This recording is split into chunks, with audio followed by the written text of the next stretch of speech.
আব্বা শুনছেন? হ্যাঁ, কিছু বলবে? বলছিলাম যে আমার শরীরটা খুব অসুস্থ মনে হচ্ছে, জ্বর হয়েছে। তোমার জ্বর হয়েছে তো আমি কি করব? আসলে ওষুধ আনার জন্য আপনার ছেলেকে ফোন করেছিলাম। ও বলল একটু ব্যস্ত আছে, তাই আপনাকে সাথে করে নিয়ে যেতে বলল। যদি যান তাহলে ভালো হতো। আসার পথে ফারিয়াকেও স্কুল থেকে নিয়ে আসা হতো। সবই নয় বুঝলাম, কিন্তু এই অসময়ে যদি তোমার ডাক্তার দেখাতে ব্যস্ত থাকি তাহলে আমার কাজকর্মগুলো কে করবে শুনি? ও ঠিক আছে, তাহলে ডাক্তারের কাছে আর যেতে হবে না। আপনি না হয় পাড়ার ভিতর দিয়ে গিয়ে আজকের মতো ফারিয়াকে চট করে নিয়ে আসেন। ওর তো আবার স্কুল ছুটির সময় হয়ে গিয়েছে। তুমি এক কথা বোঝো না না? একটু আগে কি বললাম? আর এমনিতে আমার পাটা কাল থেকে বড্ড ব্যথা, আমি হাঁটতে পারছি না।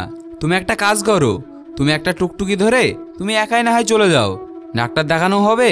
আর ওই পথে বাড়ি আসার সময় তোমার মেয়েকে নিয়েও চলে আসবে। আমি একা যাব? তা নয় তো কি, অসুখ যখন তোমার তখন তুমিই তো যাবে নাকি? আচ্ছা ঠিক আছে আব্বা।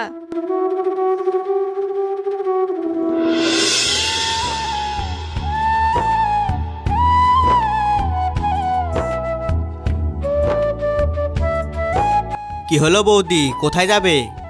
কেম রোড। আচ্ছা চলুন।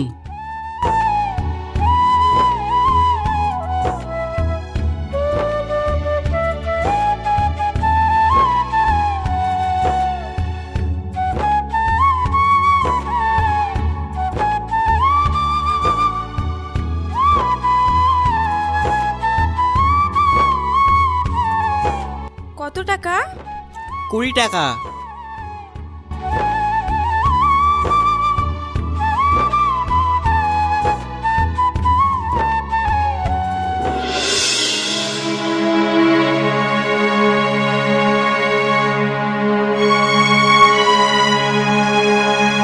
কি রে, এই ভোর দুপুরে রান্না বান্না সেরে পূর্ণগরের সাথে দেখা করতে গিয়েছিলিস?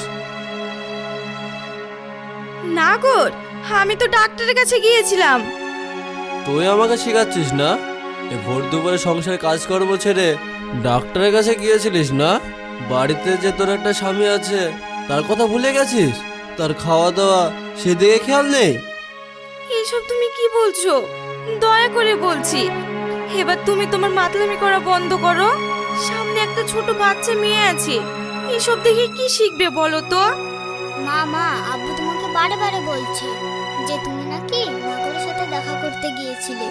আচ্ছা, নাগর কাকে বলে? ও কিছু না, তুমি তো এখন ছোট আছো, এইসব বুঝবে না। তুমি ঘরে গিয়ে ব্যাগপত্র রাখো, আমি যাচ্ছি। ঠিক আছে মা। ওইসব মিথ্যা না বলে মেয়েকে বলে দিলে তো পারতিস যে নাগর কাকে বলে, তাহলে তোর সাথে সাথে তোর মেয়েও না হয় এই বয়স থেকে কিছু শিখতো। সি সুফিয়ান সি, তুমি না ওর বাপ? এই কথাটা বলার আগে তোমার একবারও ঠোঁট কাঁপলো না? কে? তোর এত বড় সাহস, তুই আমার মুখের ওপর কথা বলিস? দাঁড়া। আমাকে ছেড়ে দাও, আমার লাগছে। লাগছে লাগুক, লাগার জন্য তো তোকে মারা। এত মারি তবুও তো তুই মরিস না। তুই মরলে আমার শান্তি হতো। নোংরা মেয়ে ছেলে। কি হলো কি? তোদের জন্য কি একটু শান্তিতে ঘরেও থাকতে পাবো না? ভর দুপুরে শুরু করে দিয়েছি। বলি পাড়াতে তো আরো বউ আছে নাকি? কই তাদের বাড়িতে তো এত ঝামেলা হয় না?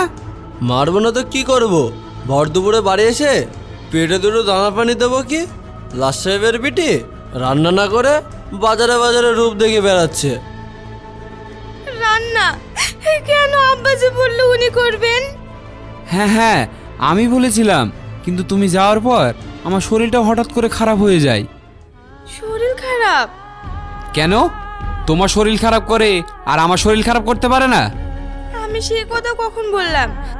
আপনি যদি আগে বলতেন আপনার শরীর খারাপ, তাহলে না হয় আমি ডাক্তারের কাছে যেতাম না। শুধু শুধু আপনার ছেলের কাছে মার তো খেতে হতো না। তার মানে তুমি কি বলতে চাইছো? আমি তোমাকে ইচ্ছা করে মার খাইয়েছি? যত দোষ আমার। দেখলি সুফিয়ান, তোর সামনে দাঁড়িয়ে তোর বউ আমাকে কিভাবে কথা শোনাচ্ছে। তবে রে, আমার সামনে দাঁড়িয়ে আমার বাপের মুখের ওপর কথা? দাঁড়া, তোকে আবার মজা দেখাচ্ছি।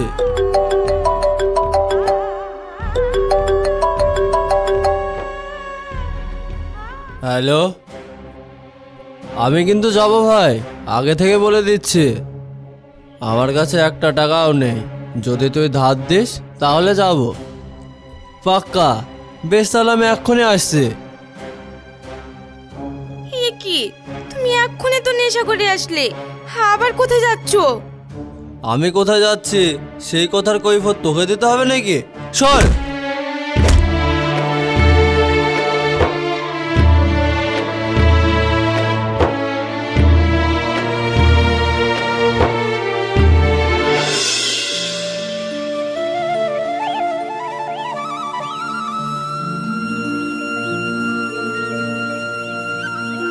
শোনো, তুমি বাজারে যাচ্ছ? কেন, তুমি কিছু বলবে? বলা বলি বলতে গেলে কাল নাসরিন ফোন করেছিল, ওর মেয়ের শরীরটা খুবই খারাপ। তাই বলছিলাম বাজার থেকে আসার পথে কিছু ফল নিয়ে এসো। আমি আর তুমি না হয় বিকালে গিয়ে একবার দেখে আসবো। সবই তো বুঝলাম, কিন্তু কি বলো তো, আমার না হাতটা খুব টান যাচ্ছে। আমরা না হয় 2 দিন পরে যাব, তাহলে আমার এইদিকে টুকটাক কাজ আছে, সেইগুলোও সারা হবে। বেশ, তোমার যে ভালো মনে হয় তাই করো।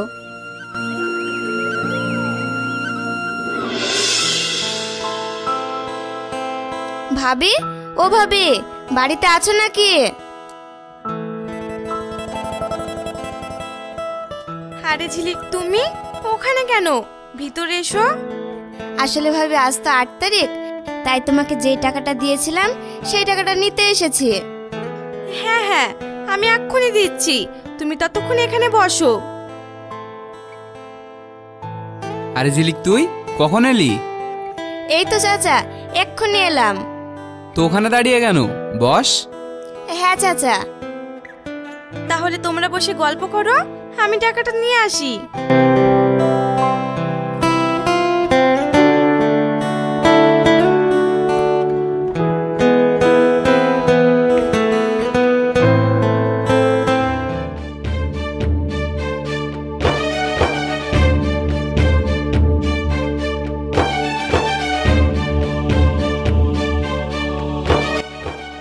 ভালোভাবেই মনে আছে, আমি টাকাটা এখানেই রেখেছিলাম, কিন্তু টাকাটা গেল কোথায়? মা, তুমি কি কিছু খুঁজছো? হ্যাঁ মা, আমি এখানে কিছু টাকা রেখেছিলাম, সেটাই খুঁজছি। আমি একটা কথা বলবো মা? কি কথা মা? আজ সকালে যখন তুমি বাইরে কাজ করছিলে, তখন আমি দেখেছি আব্বু ওখান থেকে কিছু একটা বার করে নিয়ে লুকিয়ে লুকিয়ে চলে গেল। মা, তোমার কি কিছু হয়েছে? না মা, আমার কিছু হয়নি, তুমি এখানে বসে পড়ো, আমি একটু আসছি। ঠিক আছে মা।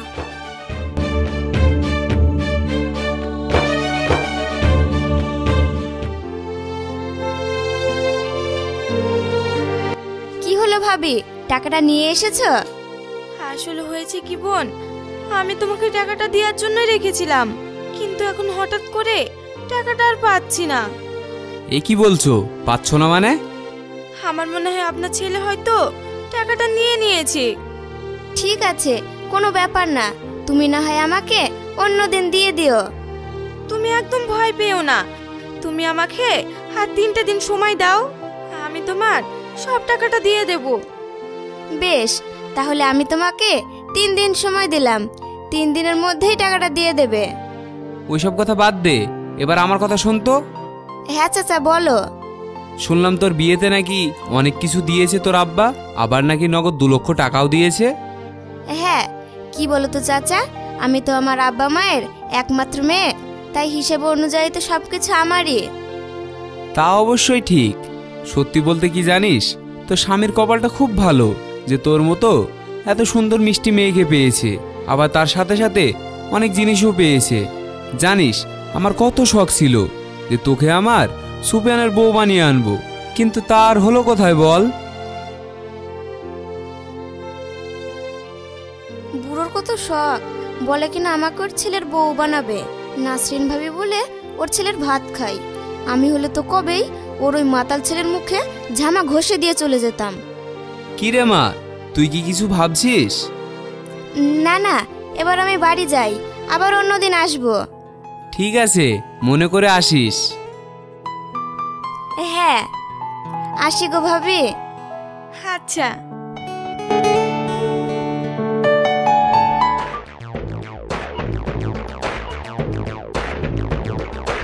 কি ব্যাপার, আজ হঠাৎ ওই পাড়ার মাল এই পাড়ায়? মুখ সামলে কথা বলো, ও সম্পর্কে তোমার ছোট বোনের মতো। বোনের মতো? বোন তো না। নাকি ওকে মাল বললাম বলে তোর গায়ে জ্বালা ধরলো? কিরে বল বল। ছি, তোমার লজ্জা করে না বইয়ের টাকায় মদ খেতে? তুমি জানো ওই টাকাগুলো একজনকে দেওয়ার জন্য আমি কত কষ্ট করে জমিয়েছিলাম, আর তুমি কি করলে? সেই টাকাগুলোই চুরি করে মদ গিলে আসলে। দাঁড়া দাঁড়া, আমি যে টাকাটা চুরি করেছি সেটা তোকে কে বললো? নিশ্চয়ই তোর ওই গুণদার মেয়ে। দাঁড়া, আজ ওর একদিন, নাহলে আমার একদিন। খবরদার না, তোমার যত অন্যায় যত মারবার আমাকে মারো, কিন্তু আমার মেয়ের দিকে একটা হাতও বাড়াবে না, বলে দিলাম। না হলে এর ফল ভালো হবে না। বাবা, এ তো দেখছি দুর্গার রূপ রে। আমার যা খুশি আমি তাই করব, পারলে তুই আমাকে আটকিয়ে দেখা। সুফিয়ান!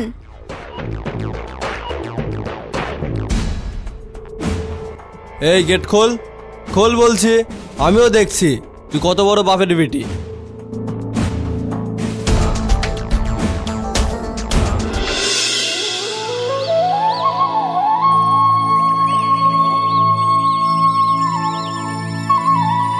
আরে তোরা আয় আয়, হঠাৎ করে চলে আসলি যে? অনেকদিন তোমাদের দেখিনি তো, তাই এলাম। আর আব্বার সাথে একটা জরুরি কথা আছে, সেটা আলোচনা করতে আসলাম। আচ্ছা বেশ, ওইসব কথা পরে হবে, আগে তুই ঘরে চল।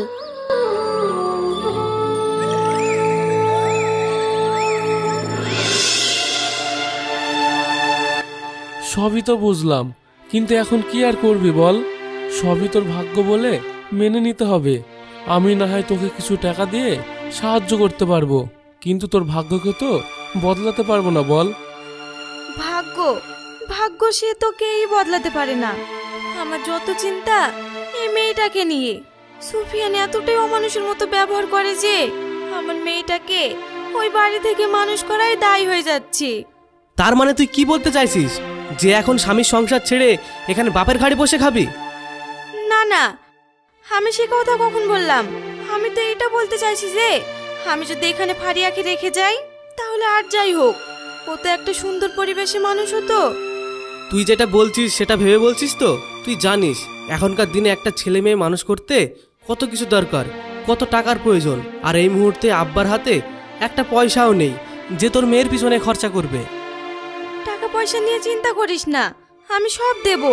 তোরা শুধু ওর একটু দেখাশোনা করলেই হবে। কি বললি? তুই দিবি? আরে তুই যদি শস্যর ভিতরেও টাকা লুকিয়ে রাখিস, সেখান থেকে তোর স্বামী টাকা চুরি করে মদ খায়, আর তুই দিবি টাকা? দেখা যাবে এমন একদিন এসে পড়বে যে মেয়ের দায়ে তুইও বাপের ঘাড়ে এসে পড়বি। শাহিন, এটা তুই বলতে পারলি? আমি তো তোর নিজেরই বোন। ও তো ঠিকই বলেছে মা। স্বামী মদ খাক আর যাই করুক না কেন, বিয়ের পর মেয়েদের একটাই ঠিকানা, সেটা হলো স্বামীর ঘর। আমি তো একবারও স্বামীর ঘর ছেড়ে আসবো সেটা বলিনি। আমি তো শুধু তোমাদের কাছে একটু সাহায্যের জন্য এসেছি। দেখ নাসরিন, যার নিজের কোনো চালচলন নেই সে আবার অন্যকে কি সাহায্য করবে বল?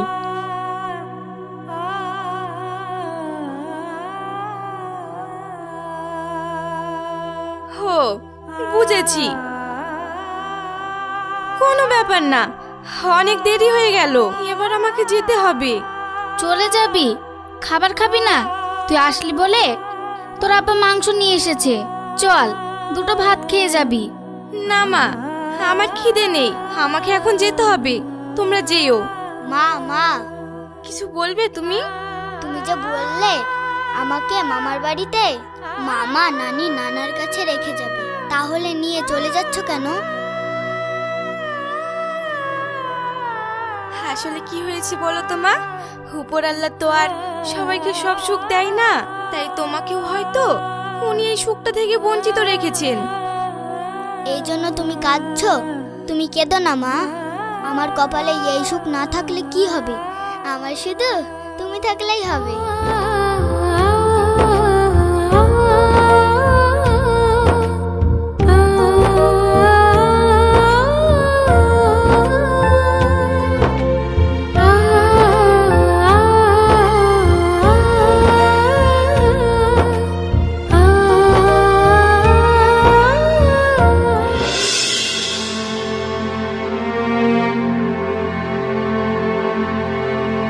ওই তো নাসরিন আর দিদি ভাই চলে এসেছে।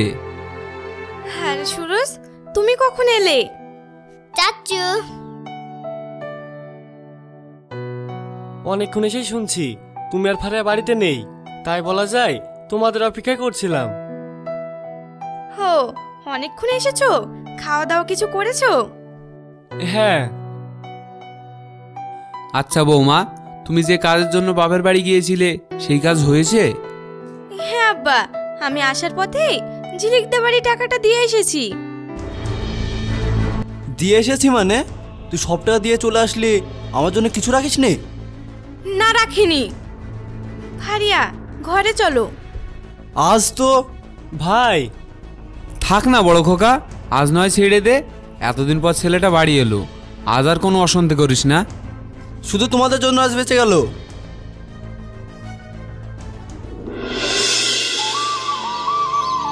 আচ্ছা চাচু, বড় মানুষ আর বড় চাকরি করতে গেলে আর ভালো মানুষ হতে গেলে কিসের দরকার? ভালো মানুষ হতে গেলে সবার আগে যেটা দরকার সেটা হলো ভালো পরিবেশ, ভালো শিক্ষা, পরিবারের লোকজন ভালো হতে হবে, তবে জীবনে সবকিছু ভালো ভালো হবে।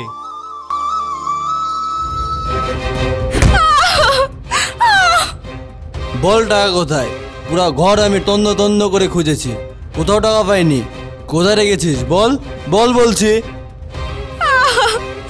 বিশ্বাস করো, আমার কাছে কোনো টাকা নেই।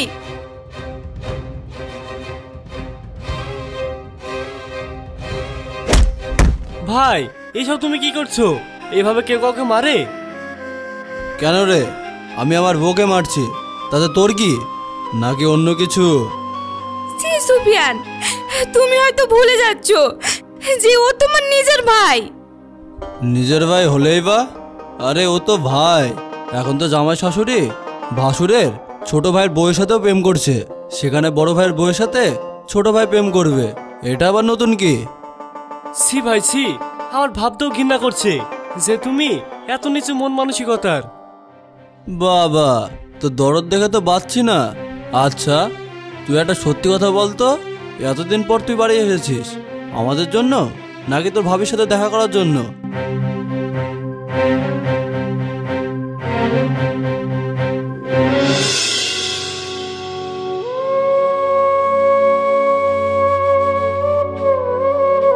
সুরজ, তুমি? হ্যাঁ আমি, তোমার সাথে কিছু কথা ছিল, ভিতরে আসবো?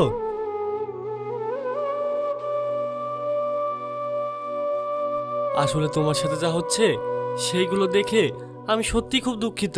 আচ্ছা ভাই যে তোমার উপর এত অত্যাচার করে, তুমি তার কখনো প্রতিবাদ করো না? প্রতিবাদ করেই বা কি হবে বলো? কম চেষ্টা তো করিনি নিজেকে বাঁচানোর জন্য, কিন্তু আমার সব চেষ্টাই বৃথা হয়েছে। সেটা না হয় ছাড়ো। আচ্ছা তুমি এটা বলো, তুমি এত সুন্দর দেখতে, কখনো তোমার মনে হয়নি তোমার জন্য কি তোমার এই বাচ্চা মেয়েটির সুন্দর ভবিষ্যতের জন্য অন্য কোথাও গিয়ে নিজেদের জীবনটাকে সুন্দর করে নতুনভাবে গড়ে তুলি? আসলে কি জানো ভাই, নারীদের জীবনটা না এত সহজ নয়।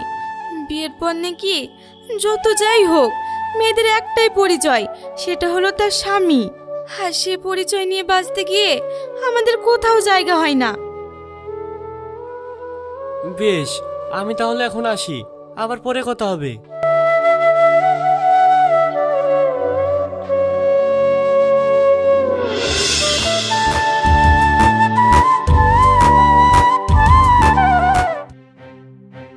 এই দেখ দেখ, এটা সুপেনের বোনা। আরে হ্যাঁ, চিনতে পারছিস না? শুনছি আজকাল নাকি স্বামীর থেকে দেওয়ারের উপর দরদ উতলে পড়েছে। তাই নাকি? এর মানে কি বুঝতে পারছি তো? পারছি পারছি, আমি ছোট ছেলে নাকি?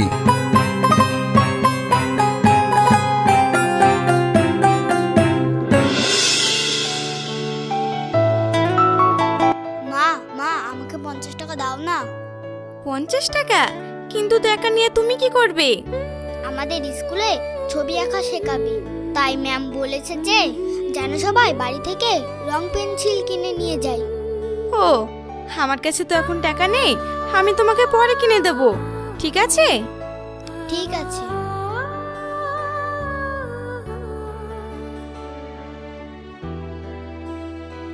কি হলো চাচু, তোমার মন খারাপ কেন? কিছু না। না না, আমি একেবারে বিশ্বাস করব না যে আমার চাচুর এমনি এমনি মন খারাপ। আমি সত্যি বলছি, এমনি আমার মন খারাপ। তাই না?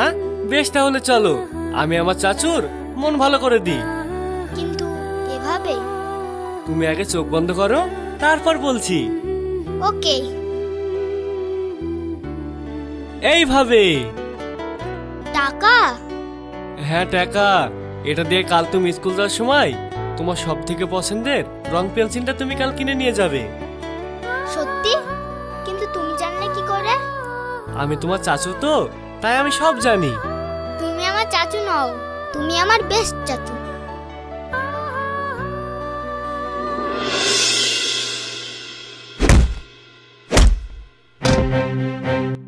আওয়াজ, এটা নিশ্চয়ই ভাইয়ের ঘর থেকে আসছে। ভাই আবার অশান্তি করছে। তুই দাঁড়া, তুই যাবি না। কেন আব্বা? এমনিতেই তোকে আর নাসরিনকে নিয়ে পাড়ায় নানান রকম কথা হচ্ছে, যার যা মুখে আসছে সে তাই বলছে। আমি আর লোক হাসাতে চাই না। আব্বা, তাই বলে পাড়ার লোকের কথায় চুপ করে বসে বসে সবকিছু দেখবো? না, আমি পারবো না।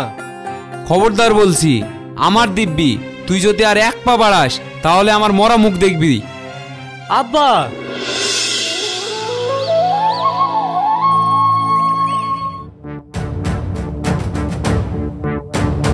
ও তাহলে এই ব্যাপার। মেয়ে তো দেখছি মায়ের থেকে 2 কাঠি উপরে। দাঁড়া,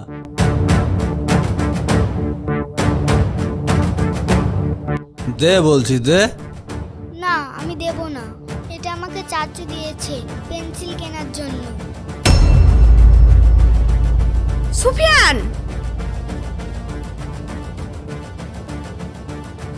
এইসব তুমি কি করছো?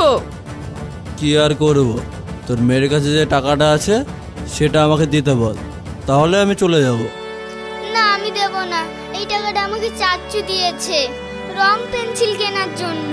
কাল আমাদের স্কুলে ছবি আঁকা আছে, তাই। আচ্ছা, তুমি কি মানুষ? আমার ভাবতেও না ঘেন্না করছে যে একজন বাপ হয়ে তার মেয়ের সাথে এমন কি করে করো? আমার যা ছিল তা সবটাই তো মদ গিলতে গিয়ে উড়ে পড়ে দিয়েছো, এবার মেয়েটার পিছনে লেগেছো। আরে এটা তো তোমার মেয়ে, আর কিছু পারো না পারো একটু মেয়েটাকে শান্তিতে মানুষ হতে দাও। নির্লজ্জ বেহায়া কোথাকার। কি বললি? আমি নির্লজ্জ বেহায়া? দাঁড়া, আজ তোর মজা দেখাচ্ছি। ছেড়ে দাও আমাকে, ছেড়ে দাও। আজ তোর একদিন কি আমার।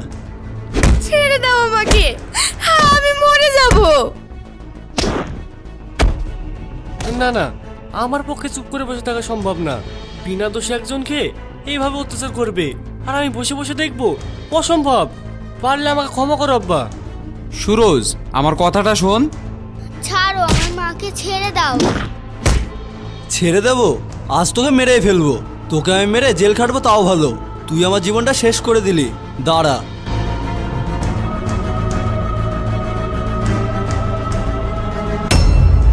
ভাই, এটা তুমি কি করছো? বিনা দোষে এরকম করে একটা মেয়েকে মারতে তোমার লজ্জা করে না? না করে না, আর আমি আমার বউকে মারছি, তা তোরা তো গায়ে জ্বালাবাচ্ছি কেন? সত্যি করে বলতো, তোদের দুজনের মধ্যে কি চলছে? সি ভাই, তুমি আমার নিজের ভাই হয়ে এই কথা বলতে পারলে? হ্যাঁ পারলাম। তোরা যদি করতে পারিস তাহলে আমার বলতে ভয় কিসের? বেশ ভালো, তোমার যা খুশি তুমি তাই ভাবো, তবুও আমি বলবো এরপরেও যদি তুমি আর একটা আঁচড় ভাবির গায়ে লাগাও তাহলে তোমার হাত আমি ভেঙে দেব। কি বললি? তুই আমার হাত ভাঙবি? তোর এত বড় সাহস?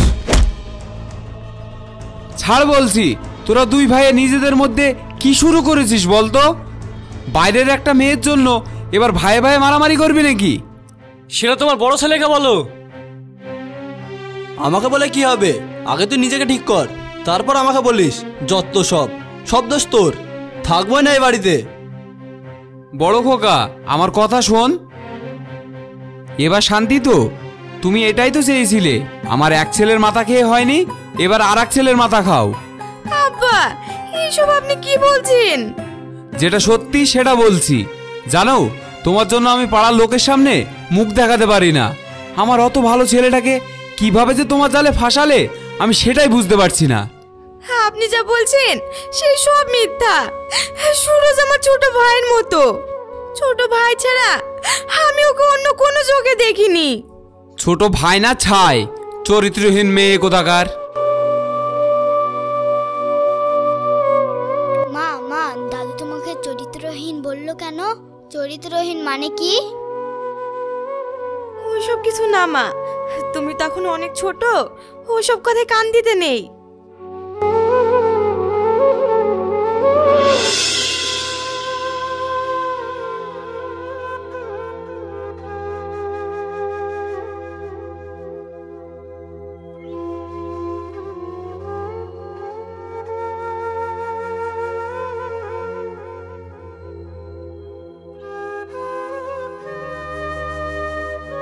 প্রিয় স্বামী, প্রথমে আমি তোমাদের কাছে ক্ষমা চেয়ে নিচ্ছি এইভাবে তোমাদের না জানিয়ে বাড়ি ছেড়ে চলে যাওয়ার জন্য। আজ পর্যন্ত তুমি আমার উপরে যত যাই অত্যাচার করো না কেন, তোমার পরিবারের লোক কটু কথা শোনাক না কেন, কখনোই আমি তোমাকে ছেড়ে চলে যাওয়ার কথা ভাবিনি। কারণ আমি সবসময় একটা কথাই মানতাম, বিয়ের পর যাই হোক না কেন একটা মেয়ের জন্য তার স্বামী সব। কিন্তু জীবনে প্রথমবার বুঝলাম একজন মাতাল বদমাইশ ভণ্ড ছেলে একজনের স্বামী হতে পারলেও কিন্তু একটা সন্তানের ভালো বাবা হতে পারে না। একজন সন্তানকে মানুষ করতে গেলে সব থেকে যেটার প্রয়োজন সেটা হলো একটা ভালো বাবা আর ভালো পরিবেশ, যেটা আমার মেয়ে কখনোই এখানে পায়নি। তাই আমার ভালোর জন্য নয়, জীবনে প্রথমবার নিজের মেয়ের জন্য এই বাড়ি ছাড়ার বড় সিদ্ধান্ত নিলাম। একজন মা হয়ে তার সন্তানকে ভালো জীবন দেওয়াটাও হয়তো আমার দায়িত্বের মধ্যেই পড়ে। আমি হয়তো এখান থেকে যাওয়ার পর আমার মেয়েকে ভালো বাবা দিতে পারবো না, কিন্তু ভালো একটা পরিবেশ দিতে পারবো। তাই আমি তোমাদের সবাইকে না জানিয়ে এই সিদ্ধান্তটা নিলাম। পারলে আমায় ক্ষমা করো। ঈদ নাসরিন।